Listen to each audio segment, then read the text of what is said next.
Good evening and thanks for joining us. Getting arrested is traumatic enough, especially if you're innocent and prove it later.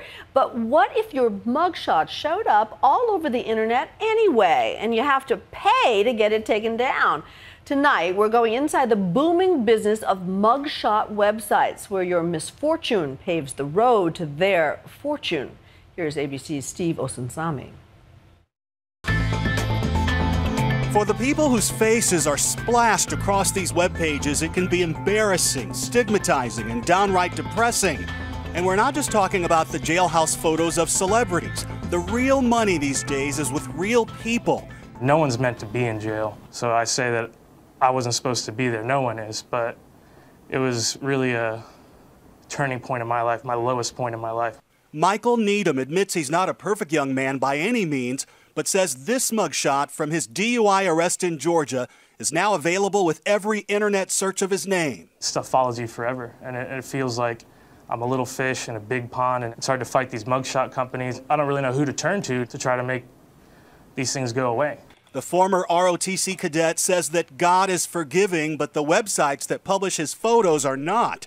Today, he runs a moving business and says he fears he'll never escape his past. It's ridiculous to have one small chapter of your life affect the entirety of your life.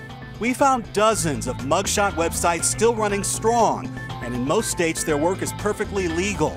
They stand behind sunshine laws that allow them to legally download booking photos and other open records from police websites, sometimes the very second those files are released. Wanda Dallas worked for the Fulton County Sheriff in Georgia and is now a magistrate court judge. We all know it's wrong. Fundamentally, we know it's wrong. But in a country that just gives people the access to information, and in an age where information is available so quickly, how do you stop this? And here's where critics say the websites take it too far. Many of them still make their money by charging the people in these photos hundreds of dollars to take the pictures down. Now we're going to draw right here. Andy McMahon, a computer technician in Atlanta, says in his case he paid $75 to take down an old booking photo from a DUI. He says he hasn't had a drink in several years, and now he's a family man with 2 kids. And after they took it down, they just started popping up everywhere. It's kind of like whack-a-mole. You know, you hit one down and they just pop up other places. Sophia Andrade says she's innocent, and a court agrees. It's like you can't move on with your life. I mean, everybody goes to Google now and to see who you are. I'm not a criminal. I'm not charged with anything. She says she was the victim and felt violated by mugshot websites. There you are. That legally published the booking photos from what she says was a false arrest from a domestic dispute. It was all later cleared from her record. Just to have that online is just a constant reminder of my nightmare. When she asked just one of these sites to keep her photos private, they said yes, but she'd have to pay $399, and she refused. All they want is money to take the pictures down. It's not just that I take my photograph down on this site. It comes down on this side and it pops up somewhere else, over and over and over again. So when does it stop? We found several pages like TampaCriminals.com that explain how they still charge to remove booking photos even if the person in the picture was cleared. Question: if I was found not guilty or had my record expunged, will you remove my mugshot for free? Their answer: no. Question: how do you sleep at night? Their answer: just like you, in a bed, cuddling with the freedom of speech, an American flag, and the King James Bible. We went looking for a voice from the mugshot website industry, but found that contact information on the sites often led nowhere. So you're just a businessman. Absolutely. In this scenario.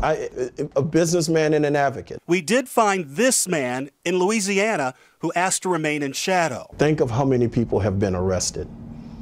Now put a small service fee on that amount of people, and you can see why the industry is sort of taken off. He told us to call him TJ and says he's just a middleman, hired by thousands of Americans each year, desperate to get their booking photos taken down. On his website that offers reputation repair, he charges up to $1,300 for his services, and he swears that he's not in bed with the owners of these sites. Is this a dirty business that you're in? I don't consider it dirty, what I do. What I do is help people. What you're basically doing is saying, if you don't pay me, I'm going to leave this damaging photo of you out on the internet. When we first told this story earlier this year, Georgia lawmaker Roger Bruce was pushing a bill that would make it a crime for a website to charge someone in Georgia to remove a mugshot photo. After our report, nearly every state lawmaker supported his bill, and it became law. The Georgia governor signing it, joining a handful of states now trying to protect residents with booking photos. If your mugshot is out there and you call them, they have 30 days to remove it. If they don't remove it, now they are in violation of the law. The credit card companies are now helping lawmakers like Bruce in a big way, refusing to process transactions for mugshot operators. American Express says when the sites were brought to our attention, we conducted a detailed review and canceled as appropriate. And PayPal says they have a new policy, account suspension of any mugshot site that requires payment for removal. Even search engine giant Google making headlines with a new algorithm targeting the industry. Mugshot websites now push far down the list of average search results. The websites are, though, difficult to keep track, because as much as you and other lawmakers who've gone after them have put a dent in some of their business, they're still running. While we can't stop people from breaking the law, we now have methods in place to enforce it and to hopefully drive these people out of business and and if they continue to break the law, to prosecute them. In an email, we heard back from the owners of BustedMugshots.com, a popular site now facing a lawsuit from more than 250,000 people in Ohio, accusing the company of exploiting their photos for commercial gain. Company CEO Kyle Prowl told us he's providing a public service, saying that we feel that the public's right to know about local arrests and crime outweighs this concern, which is one of the main reasons the public records laws have determined these records must be disclosed to the public. He told us in March that his company removes photos for free when the person shows they've been exonerated. But this is what his website says tonight. We're in the process of altering our arrest record removal policy and are unable to remove this record at this time. Effective immediately, we will no longer be accepting payment for any record removal. Our insider says this is the result of new laws against the industry. He says the websites will keep rolling on without ever taking any pictures down. She was arrested today and her photo is already online. He says the real problem is the law, and that the industry would go away if authorities stopped treating booking photos like trophies. The police can stop this overnight, and this is the part that no one is talking about. Why are we posting the mugshot of someone who simply missed traffic court? Sophia Andrade has become the face and the emotional fire in the fight against the mugshot industry. She was there in Georgia the day the governor signed the new law, and she started a nonprofit to help other families fighting the websites. I had to make a decision for myself that I'm not going to let this thing beat me. Michael Needham says he's continuing in his recovery, which he says would be a lot easier if the websites weren't chasing him with these photos.